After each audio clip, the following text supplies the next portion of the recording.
protected areas. As I mentioned yesterday, perhaps there are no managing plan for the protected areas, and there is no how can I say, there is no responsibility of the protected areas by local community or by regional county, which is the thing that it's supposed to be, it's need to be done anyway. So let us to the strengths.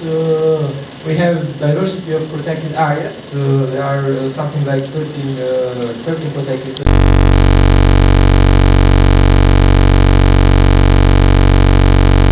areas and some others. So on. We also have diversity of heritage cities. We think that one of our strengths is the concentration of diversity of cultural heritage, natural monuments, and so on in small areas, only 28 kilometers square. So it's a big, you can visit in one day, you can visit 2 or 3 sites, ecological and natural one. So in 3 days, you can complete a tour of whole Albania, and you can be quite satisfied. You have seen so much places in so little time.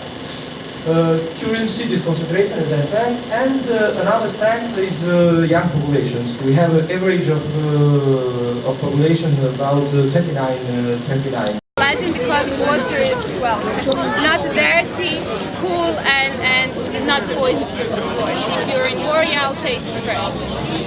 Of course, today I'm planning with you to visit the old Caravansaray, Morica Inn, Morica Han, because that's preserved place like typical caravansaray from 16th century.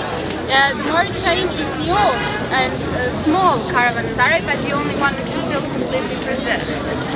Of course, caravansarais were coming from the eastern countries to this zone, and this was one of ends caravan route. Of course, well, I'll take you to Morica Inn through one small street where you can also see a small kilims or chilims. Small kilims are different from the carpet because they are same on both sides and not as much heavy as the carpets. And of course, because of that, in many legends, they were presented as flying carpets because very easily they could be delivered from one area to another area, and because of that flying effect in the legends is very useful. However, slowly again you can follow me. Unfortunately I don't have umbrella, but I hope that you can follow me without that, even if it's a big mess. So I walk slowly and we are going straight and then right, but I think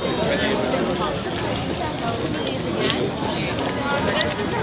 Symbolizing, well, another world then, and so, and there are many variations on these things.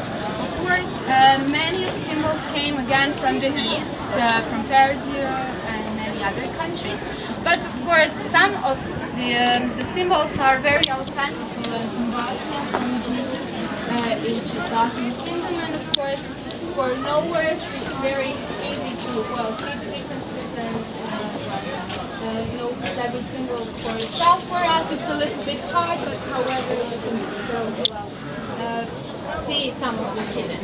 And we can walk through the street.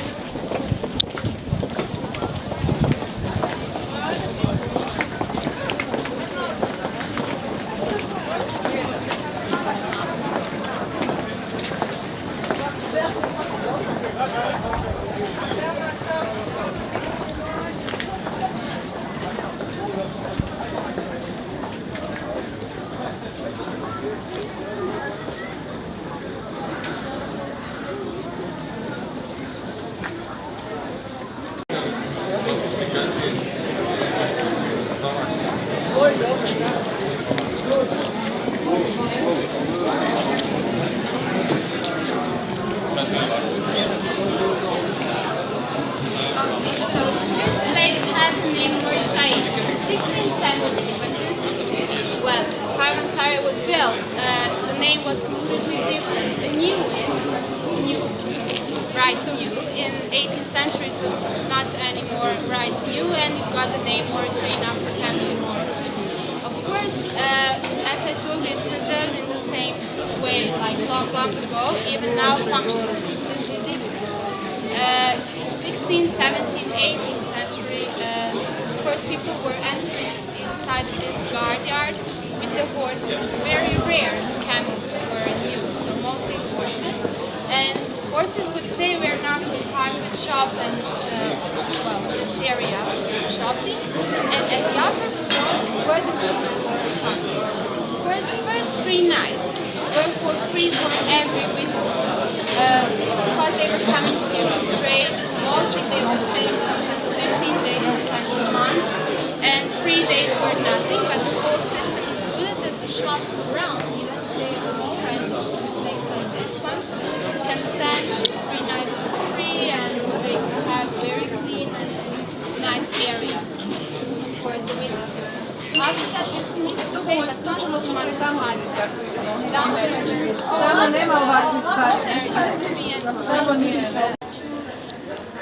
5 degrees lower temperatures than outside. Why it's like that? Because of the roof. That's why it's good that we are here. You can see that the roof is pretty much open roof system, and air is circling all the time and cooling everything. Of course, well, in the winter time we don't need that in fact, but they are just forming the rooms, which are completely well protected. In the summertime they are just to open the doors and it could be well the same cooling effect like before.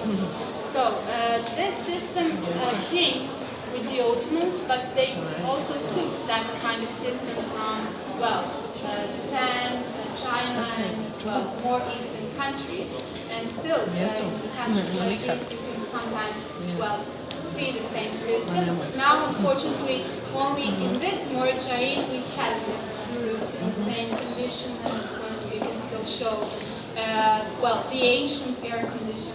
Well, still you can see some places well changes. These are mostly because of the last war, but most of the things are restored in the way completely like they used to be. Of course, electricity came at the end of 19th century, so that's also changed from the 16th. And as I told you, here now are some office rooms for, well, foundations. You'll see some of the for the mosque. He was, of course, ruler in Sarajevo in the middle of 16th century. The mosque was finished in 1531. And the architect was from Persia. His name was Arsid Ajamali. Of course, this is a classical Ottoman style, one step or one level to the famous Sultan Zahmet Mosque in Istanbul, that kind of well, school in architecturing of the mosque. Of course, this mosque has only one minaret, the place from which we can hear the call to the prayer time for the Muslims. As you know, Muslims pray 5 times daily. For every prayer time, they need to do the ritual washing. Because of that, in this area, over there you can see wooden part, the area where people can enter and well take ritual washing. Or a fountain, which in the springtime, of course, is full of water, very clean and drinkable water, and where persons also can go and well drink the water. I'll tell you. Well, on June 28th in 1914, of course, Ferdinand visited Sarajevo together with his wife Sophie, and of course, whole ceremony was planned. And unfortunately, also the organization Mlada Bosna had completely well different kind of idea, and they thought their thoughts were that killing of Franz Ferdinand would cause the huge troubles, of course, to Austro-Hungarian Habsburg monarchy, and that these problems they can use and well change the political situation in the countries like Bosnia, Croatia, Slovenia.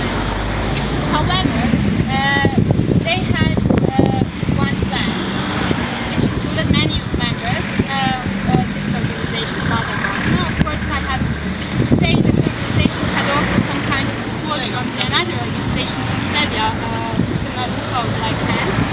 And a few hundred meters from this place to that point over there, first attack happened. Nadia Kuchevinovic used the bomb, and he wanted to kill, of course, he was the first one who needed to kill Franz Ferdinand, but the bomb didn't explode in the vehicle, in the car of Franz Ferdinand, and didn't even hurt him. Persons around the vehicle and officers were hurted and later transported to hospital. And from that moment, of course, the whole ceremony was changed. They passed this route and they were in the City Hall building. As we know today, the location where Gavrilo Princip needed to be was Latin's Bridge, right now Princess Bridge. How late it was named. But when he saw that the first path was failure, he left the location and he was in one cancer shock. And then from some people around, he heard that they are coming back nearby the river Milatska, and he then wanted to step on the Latin's Bridge and to find the location for shooting. But on the way there, something really strange happened. The driver, who needed to drive straight over there nearby the river, turned right here in this street, which was a kind of mistake. And he stopped because the governor told him that he needed to go ahead. On that same moment, Gavrilo Princip was on the way to the bridge, and exactly he was here when all the problem happened. So they were just a few meters from him. He took a pistol, everything happened in few seconds, and of course first shot was for Franz Ferdinand in the throat. He was wounded, it was badly wounded, and the next target wasn't the Princess Sophie, who was killed of course, but the governor. The man who was standing nearby wanted to help, and because of that the hand was moved and the second bullet finished in the abdomen of Princess Sophie. So both of them were later transported to the residential place Connaught, but it was too late. They lost too much blood and both of them died. Gavrilo Princip was called and he helped us, of course, of that organization, all the members, and they had a trial for him. By the Austro-Hungarian law, he was treated as a non-adult person. He was about 20 years old, and in 1914, 24 were the years in which treating of one person as an adult or non-adult. Not 18, not 25, but 24. Because of that, he got, by Austro-Hungarian law, the maximum for non-adults, which was 20 years to be in prison. But because he was very ill, he had tuberculosis, and at that moment tuberculosis was deadly disease. It was like today, the AIDS or cancer, a really bad one. He knew that he would die in any case, and maybe that's one of the reasons why he risked that much. I have to say that Nelja Kučebrinović wanted to do a suicide, to kill himself after he used the bomb. He jumped in the river, but the level was not so big and he was just hurted, and then the crowd got him and some circles in some literature say that Gavrilo Princip also had a pillow with cyanide, but it was or wrong pillow without cyanide, or he didn't swallow it. That's